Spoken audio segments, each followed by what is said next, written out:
Em poucos minutos eu vou te explicar sobre uma coisa que vai realmente te assustar. No mesmo horário em que Sérgio Moro era chamado de ladrão pela esquerda, em uma sessão secreta na CPI do BNDES, Antônio Palocci fez afirmações estarrecedoras.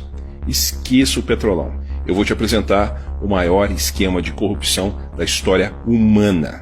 O BNDES, ou Banco Nacional de Desenvolvimento Econômico e Social, é uma empresa público-federal, cujo objetivo é o financiamento de longo prazo e investimento em todos os segmentos da economia brasileira. Ele utiliza dinheiro público, como por exemplo o dinheiro que foi retirado do Fundo de Amparo ao Trabalhador, aquele mesmo fundo que teve que parar de pagar boa parte do seguro-desemprego por falta de dinheiro. Em resumo, o banco usa o nosso dinheiro, dos nossos impostos.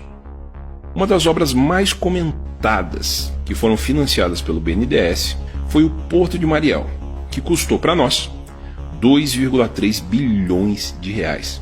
Para você ter uma ideia, 1 quilômetro de asfalto no Brasil custa em média 1 milhão de reais. Com esse valor, seria possível asfaltar mais de 2.300 quilômetros de estradas ou construir mais de 8.800 postos de saúde. Ou seja, não faz muito sentido emprestar para Cuba um valor que provavelmente não será pago, poderia ser utilizado no Brasil. Mas o que Palocci, o eterno braço direito de Lula, disse na CPI?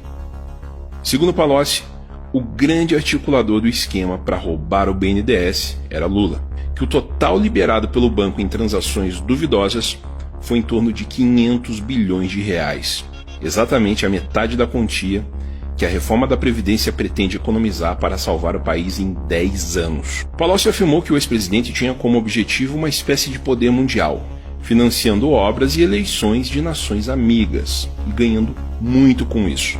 Palocci afirmou que tentou remover de Lula a ideia de utilizar dinheiro público para financiar obras em outras nações, mas que Lula não deu ouvidos. Para conseguir as liberações, era preciso burlar o sistema. Isso nunca foi um problema para o PT. Como o dinheiro era roubado.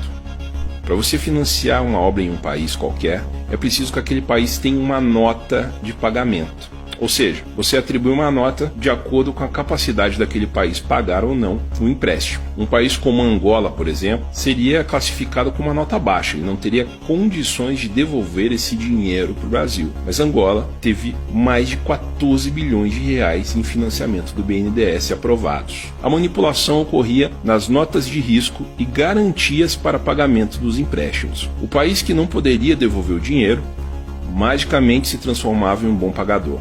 O resultado disso é que esses empréstimos provavelmente nunca serão pagos. O TCU já vem um bom tempo investigando essas movimentações e apresentou um cálculo. O cálculo é o seguinte: cada obra no exterior financiada pelo banco, em média, desviava 50% do valor liberado. Provavelmente todo o dinheiro desviado foi utilizado para se pagar propina no exterior aos agentes envolvidos e provavelmente ao Partido dos Trabalhadores. Palocci confirmou o uso de contas bancárias no exterior para movimentar o dinheiro da propina. Isso quer dizer que devem haver contas no exterior abarrotadas com dinheiro do BNDES em nome do PT. Vamos a um cálculo rápido. Se 500 bilhões foram liberados para países amigos e desses 500 bilhões, cerca de 50% do valor era propina, estamos falando numa bagatela de 250 bilhões do dinheiro do contribuinte brasileiro em propinas. Outra coisa que chamou muita atenção do TCU foi a liberação de empréstimo acima do valor da obra. Por exemplo, uma obra que custava 200 milhões recebia do BNDES 600 milhões. Provavelmente esse dinheiro extra também era propina. Segundo Palocci, dentro do Brasil, Lula tinha outro esporte: criar bilionários.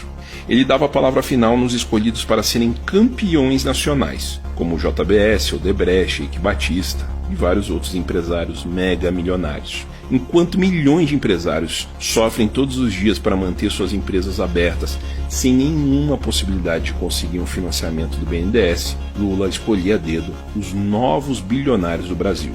Mas, como eu disse, esse é só o começo. Algumas perguntas ficam.